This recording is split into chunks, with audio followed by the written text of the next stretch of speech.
Alexa TV presents in 3, 2, 1. Dateline Schools with your host, Terry Harrington. All this week on Dateline Schools, we're learning about the success of the implementation that the Cros-Lex Community School District had in implementing a year-round calendar last year. And this week, they're starting the second year of this program.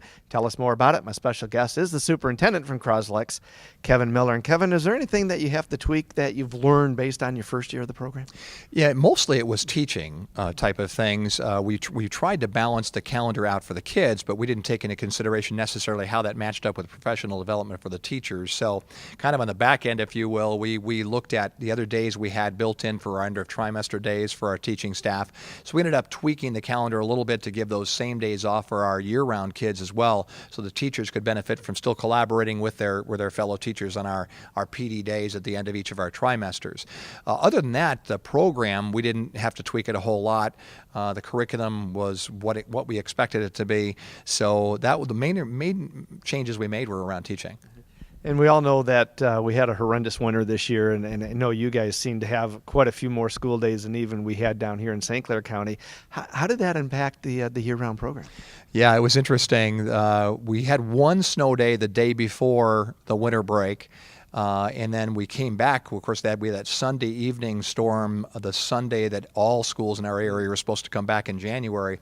That was already a week off for our year-round calendar, but it wasn't a week off for our traditional kids. That ended up being a whole week of snow days that week, but our year-round kids were already off.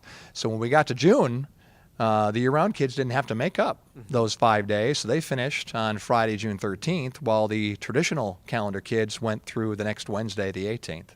Well, how do you juggle, keep track that, what days kids are in, what days kids are out, and all of that when you have the two different calendars going?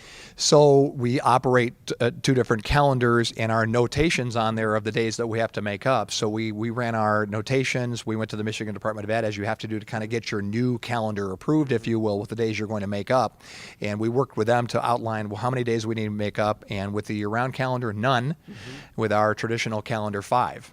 What a challenge, and they're making sure transportation is there, food services, all of those things. Absolutely. It's always, especially I think we had 13 days in total, so we ended up having to make up 5. So it's always work to try to figure out how that's all going to work and what days you're going to make up.